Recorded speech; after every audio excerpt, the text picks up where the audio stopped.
आता आपल्या आवडत्या मालिकेचे संपूर्ण भाग मालिका प्रसारित झाल्यानंतर लगेचच पाहू शकता पूर्णपणे मोफत फक्त सन नेक्स्ट वर. हे बघा, मंजू म्हणतीये ना ते मला पटतंय. म्हणजे रडत बसून काहीच होणार नाहीये. बाबाच्या रागाला घाबरून काय होणार आहे? बाबाला असं वाटेल की तो जिंकला, पण उलट आपण त्याला हसत हसत फाईट केली पाहिजे. आई आणि बाबांमधला दुरावा फार काळ नाही टिकणार, कारण तसं मीच होऊ देणार नाहीये. मी त्यांना एकत्र आणेन.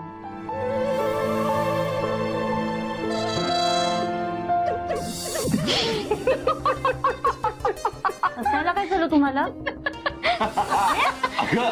अर्पिता अर्पिता, इतक्या वर्षात तू तुझ्या आणि तुझ्या बाबांमधला दुरावा दूर करू शकलेली नाहीयेस. तू कसं करणार आहेस?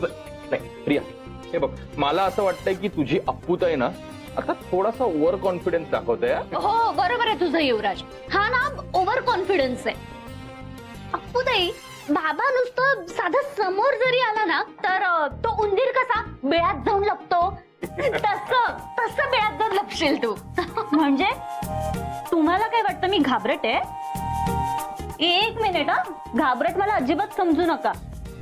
आणि आईसाठी बाबांशी भांडूही शकते मी. हो, मी फार बोलत नाही म्हणून काय झालं? वीक नाहीये मी. हो का? नाही, एक मिनिट ऐकलंस ना तू? ती वीक नाही आहे. आपण उगाच तिला अंडर एस्टिमेट करायला नको. माझी अर्पिता एकदम शूर आहे. बरोबर बोलला. वेळ पडली ना तर बाबांच्या समोर उभी राहून त्यांना 2 शब्द सुनावेन मी. कळलं का? वाह, क्या बात आहे. गौतम सर, तुम्ही इथे? बाबा,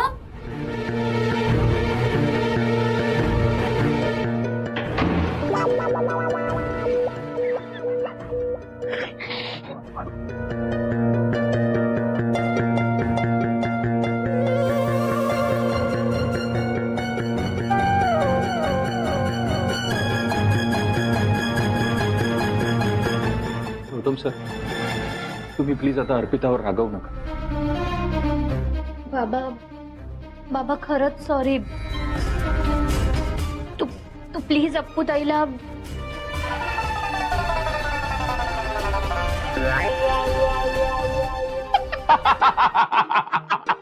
पियू, तू सुद्धा.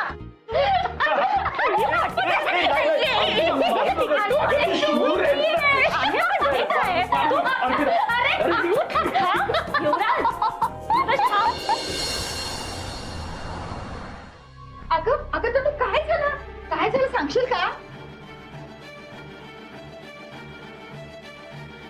अगं काय करतेस तू? आपण इथे युवीच्या लग्नासाठी आलो होतो ना. झालं लग्न. आता आपण दोघी इथून निघतोय, कारण तू आणि मामा युवीच्या आयुष्यात जी ढवळाढवळ करताय ना ती मी अजून बघू शकत नाही. मामाला तर काय बोलू शकत नाही मी, पण मी तुला इथे राहू देणार नाही. चल, आत्ताच्या आत्ता आपल्याला दोघींना इथून निघायचंय. कशी काय वागते? मी इथून जाणार नाही. जोपर्यंत तुझं आणि युवराजचं लग्न होत नाही मी इथून जाणार नाही. ठीक आहे, नको येऊस, मी जातीये.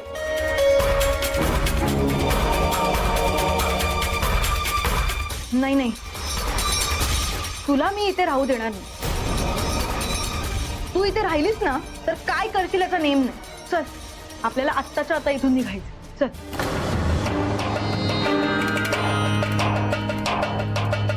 ठीक आहे, आपण जाऊयात.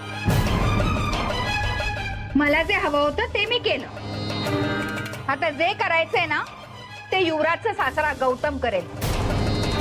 युवराज आणि अर्पिताला वेगळं करू. एकदा का ते दोघं वेगळे झाले ना की तुझं आणि युवराजचं लग्न झालंच म्हणून समज बाळा. मम्मा, इम्पॉसिबल आहेस तू.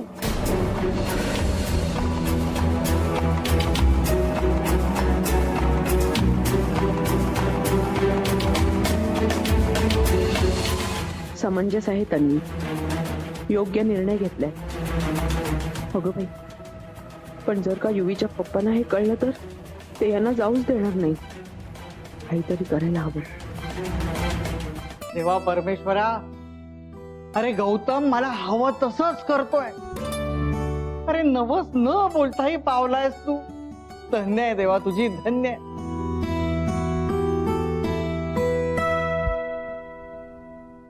आज तुझा पेढा खाऊनच तोंड गोड केलेला आहे. वाटलंच होतं मला. नाही, एवढा आनंद झालाय तर तो देवापुढचा प्रसाद खाऊनच साजरा करणार. मग? नाही म्हणजे वसुधाताईंना घराबाहेर काढल्याचा आनंद मला काही झालेला नाहीये, पण म्हटलं यावेळी तुमच्या आनंदात सहभागी व्हावं, तोंड गोड करावं. पण ही मिठाई खाऊन हा, किती कंजूस आहात हो तुम्ही. एक पैसा खर्च करायला नको तुम्हाला. कोण कंजूस आहे म्हणता ग? कोण म्हणायला कशाला हवं, आहातच तुम्ही कंजूस. अरे हॅट. अरे माझ्यासारखा दिलदार माणूस जगात शोधून सापडणार नाही. हो गो बाई. मग आत्ता जातो आणि महागातली महाग मिठाई घेऊन येतो. बघ आलोच.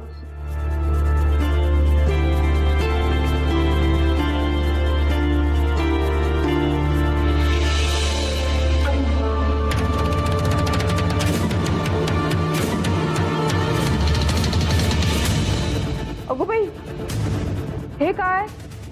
वंसा, तन्वी, तुम्ही कुठे निघालात? अगं वहिनी, तनू म्हणते घरी जाऊयात. काय ग तनू, काय झालं? बाबांची आठवण येते. बर, नीट जा हा, आणि घरी पोचल्यावर फोन करायला विसरू नकोस. काळजी घे. वहिनी, अगं दादा कुठे आहे? हे हे हे आत्ताच बाहेर गेलेत. काहीतरी महत्वाचं काम होतं असं म्हणाले. उशीर होईल यायला, रात्री होऊ शकते. बरं, तनू दादा आल्याशिवाय आपण जायचं नाही. मी तर थांबते बाई. कशाला? मामी आत्ताच बोलली ना की फोन कर म्हणून. मग घरी गेल्यावर फोन कर. हा, आपण आता जाऊया. चल येते हा वहिनी. काळजी घ्या हा. चल.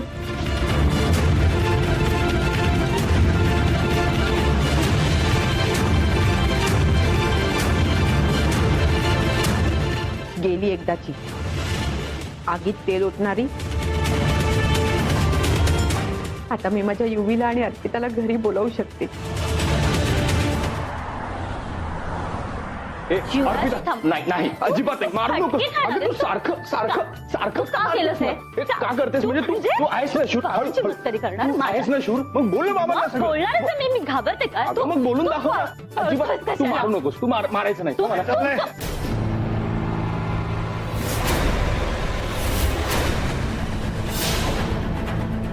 बागेत आलायत खेळायला. एक तर या मुलीनी बळजबरीने तुझ्याशी लग्न लावून घेतलं स्वतःचं, आणि आता इथे माझ्या घरात हा असा थिल्लरपणा करायला लाज नाही का वाटत तिला? सर, तुम्ही त्याच्याशी का बोलताय?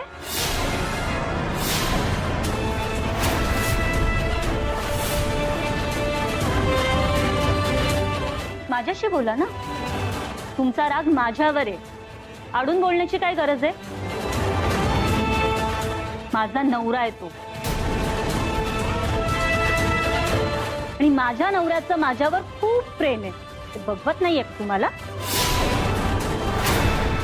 आम्ही एकमेकांशी कसं वागायचं, काय वागायचं, हा आमचा वैयक्तिक प्रश्न आहे.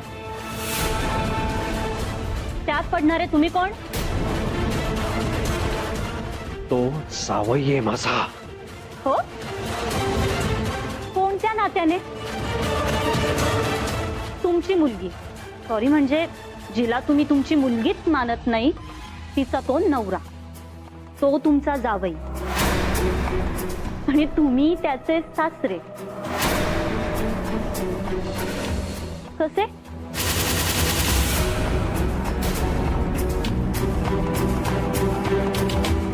तिला कळतंय का ही कोणाशी बोलतेय? कळतंय ना, चांगलंच कळतंय मला मी कोणाशी बोलते. शुभदा ग्रुप ऑफ कंपनीजच्या मालकांशी, या कुटुंबाच्या प्रमुखाशी, त्यांच्याशी बोलतेय. अशा एका थोर माणसाशी बोलतेय ज्याने स्वतःच्याच मुलीला स्वतःपासून दूर केलं, ज्याचं स्वतःच्या बायकोवर खूप प्रेम आहे पण तिच्याच मुलीचा तो नेहमी तिरस्कार करत आला. अशा माणसाशी. हे बघा, मी तुम्हाला शेवटचं सांगतेय हा. मला तुम्ही तुमची मुलगी म्हणून स्वीकारायलाच हवं. हक्क आहे तो माझा.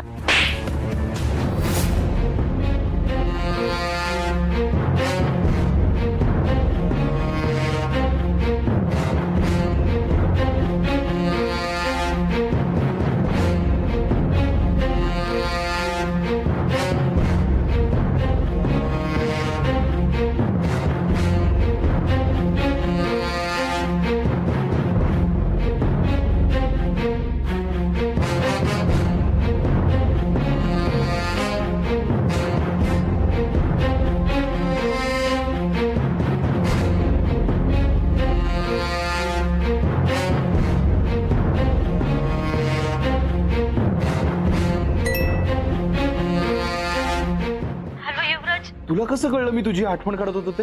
तुला माझी आठवण येते म्हणून मी कॉल नाही केला. मला खूप वाईट स्वप्न पडलं. मी खूप घाबरले. मला भीती वाटतेय. काय ग, असं काय स्वप्न होतं? आपण दोघे मस्ती करत होतो. बाबांनी ते बघितलं. मग मी बाबांना खूप काही बोलले, खूप रागवले. अगं मग हे वाईट स्वप्न आहे का? अरे अगं असं खरंच झालं ना तर किती बरं होईल नाही? तू मस्करी करू नकोस हा माझी. मी स्वप्नात सुद्धा बाबांना काहीही बोललेलं मला नाही आवडणार. तेव्हा प्लीज प्लीज हे स्वप्न खरं होऊ दे. तू आता मुद्दामून चिडवतोयस मला. अगं मग मी दुसरं काय करू सांग ना. माझी सूप प्यायची इच्छा असून सुद्धा मला ते प्यायला मिळणार नाहीये का? कारण तुझे बाबा माझे सासरे त्यांनी हा जो नाईट कर्फ्यू लावलाय तो. तुला मी फ्लाइंग सूप पाठवू चालेल? म्हणजे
कोण आहात तुम्ही?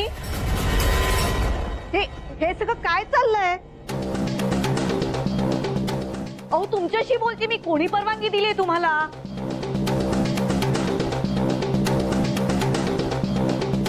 अहो उत्तर तरी द्या. अहो अहो मी तुमच्याशी. अहो अहो इथे कोणतरी घुसलंय बघा घरात. तुम्ही ऐकतच नाही आहात माझं. तुम्ही कोण आहात ते तरी तुम्हाला कोणी परवानगी दिली ते यायला? हो हे बघा कोणीतरी. तुम्ही ओरडू नका प्लीज. यांना मीच बोलवलंय. यांचं नाव सदाभाऊ. आजपासून माझी सगळी कामं हेच करणार. पण हे काय? हे काही नाही, हे घराचे 2 भाग करणं चाललं. यांना मीच बोलवलंय. यांचं नाव सदाभाऊ. आजपासून माझी सगळी कामं हेच करणार. हे काय? हे काही नाही, हे घराचे 2 भाग करणं चाललंय.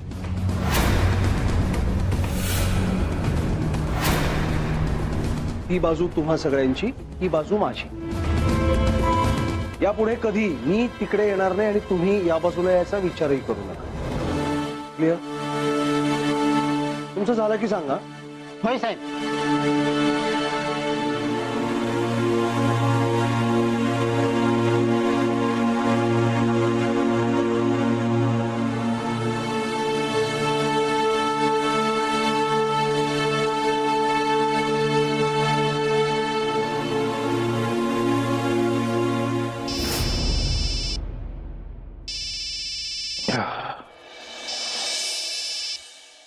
मम्मी.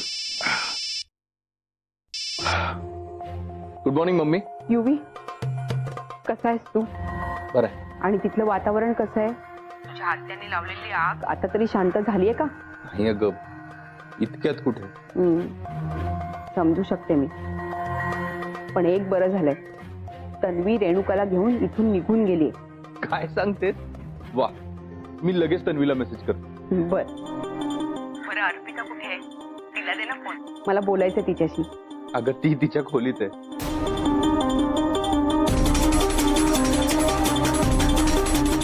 तिच्या खोलीत? तिच्या खोलीत म्हणजे? युवी, तुम्ही दोघे वेगवेगळ्या खोलीत झोपताय? अरे देवा, आत्ता मला कळलं की तुझ्या पप्पांना आनंदाच्या एवढ्या उपळ्या का फुटत होत्या. मला म्हणाले ते की तुझ्या सासऱ्यांनी तुम्हाला एकत्र येऊ दिलं नाही. पण हे असं? युवी, अरे काय चाललंय हे? तुमच्या संसाराला कोणाची दृष्ट लागली बाळा? अगं गौतम सरांना माहितीच नाहीये की आमचं एकमेकांवर प्रेम येते. त्यांना अजूनही असंच वाटतंय की हे लग्न माझ्यावर लादलं गेलं आणि त्यात आपली आत्या आगीत तेल ओतून गेली. अगं गौतम सर हे जे काही वागतायत ना, ते माझ्यावरच्या प्रेमापोटी. प्रेमापोटी म्हणे. युवी, हे असलं कसलं रे प्रेम? नवीन लग्न झालेल्या जोडप्याला असं कोणी वेगळं ठेवतं का? त्यांचं डोकं ठिकाणावर आहे ना? नाही, त्यांना म्हणावं बीपी सोबत तुमचं डोकंही चेक करून घ्या एकदा. नाही, सध्या आमच्या घरात कोल्ड वॉर सुरू आहे. आम्हाला एकमेकांची खरं वागता येत नाहीये, खरं बोलता येत नाहीये. रात्री नाईट कर्फ्यू असतो आणि सकाळी धारा 144. असो, पण आय होप लवकरच सगळं नीट होईल. तू तू फक्त आपल्या पप्पांना आवाज.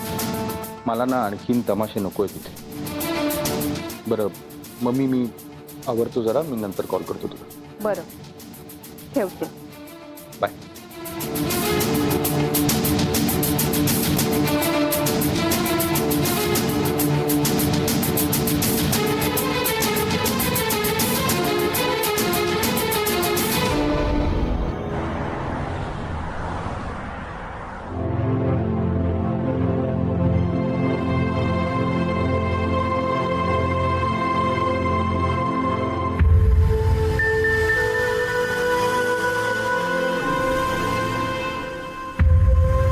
काय करूया? इकडे अर्पिताचे वडील आणि इकडे आमचे हे. युवराज आणि अर्पिताचं लग्न झालं तरी दोघांना एकमेकांसोबत राहता येत नाहीये. काहीही करून त्यांना एकमेकांबरोबर थोडा वेळ तरी द्यायलाच हवा. दोघांना इथेच बोलवून घेऊ का? पण आमचे हे भिकाजीराव, काय करू? हा, असंच करते. अहो अहो, ऐकलं का? अहो, मी काय म्हणते, तुम्ही माझ्या साखरगावच्या मावशीकडे जाऊन याल का? माझं जरा काम होतं. तुझं काम करायला मी काय रिकामा आहे का? अहो मग नका जाऊ. चिडताय कशाला इतकं? त्याचं काय आहे ना, युवीच्या लग्नात मावशी आली होती तेव्हा मी तिला माझे दागिने दिले होते सोन्याचे, आणि चुकून ती घरी घेऊन गेली. पण तुम्ही टेन्शन घेऊ नका, परत करेल ती. काय टेन्शन घेऊ नका. अरे स्वतःचे दागिने असं कोणी दुसऱ्याला घालायला देतं का? अक्कल काय घाण ठेवलीस का ग तू? त्यात तुझी ती मावशी 4 दिवसानंतर खाकावर करेल आणि म्हणेल कसले दागिने, कुठले दागिने. ते काही नाही, मी आत्ताच्या आत्ता तिच्या गावाला जातो आणि ते दागिने घेऊन येतो. काय 2 तासाच्या अंतरावर तर गाव आहे ना तिचं. बरं बरं, पण मी काय म्हणते, तुम्ही फक्त दागिन्यांसाठीच जाताय असं दाखवू नका हं मावशीला. एवढं डोकं आहे हा मला. नाही म्हणजे तिथे थोडा आराम करा. अगदी रात्री आलात ना तरी चालेल. हे बघ, मी रात्री येईन नाही तर उद्या सकाळी येईन, पण परत येईन तर तुझे दागिने घेऊनच ये. आत्ताच जाऊन घेऊन ये.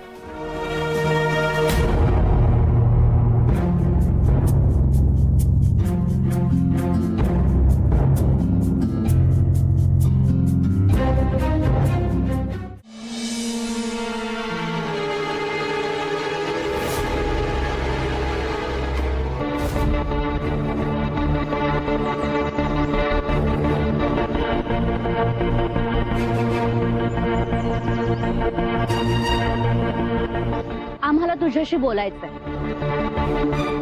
अनोळखी लोकांशी, त्यातून वयाने मोठ्या असलेल्या अनोळखी लोकांशी बोलताना आदराने बोलावं, आहोजाहो करून वगैरे शिकवलं नाही का आईनी आजीनी?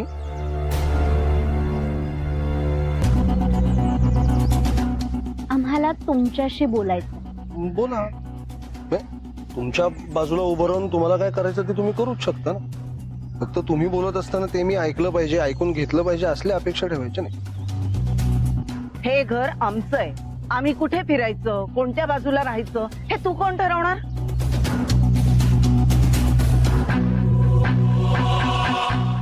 बेसिक मध्ये चुकतायत गोष्टी. As far as I can remember हे माझं घर आहे. माझ्या कष्टाने मेहनतीने मी माझ्या कुटुंबासाठी उभं केलं होतं. आता ऍक्च्युली लक्षात येतंय कुटुंब वगैरे असं काही नाहीच आहे माझ्यासाठी. एकटाच आहे मी, तर गरज नाही आहे एवढ्या मोठ्या घराची ऍक्च्युली. अरे मग घरातून बाहेरच काढ ना सगळ्यांना. काय आहे, इतकी वर्ष मी तरी काही माणसांना माझं कुटुंब मानत होतो, त्यामुळे त्यांना दिली मी घरात राहायची परवानगी. तू तुझ्या आईला घरात राहण्याची परवानगी देतोस? वाईट वाटलं ना? लागलं ना मनाला? त्रास होतोय ना माझं हे वागणं बोलणं बघून ऐकून? होऊ दे, कारण मला ज्यांच्यामुळे त्रास झालाय ना त्यांना माझ्या वागण्या बोलण्याचं काय वाटतं यांनी मला नाही फरक पडत. आणि आता तुमचं काय बोलून झालं असेल तर प्लीज, कारण माझी ऐकायची लिमिट संपली आणि मला तरी आता खूप काम आहे. अरे बाबा, हा खानविलकर, डोकं फिरलंय त्याचं. खूप डिस्टर्बन्स आहे इथे. एक मिनिट. चल चल चल.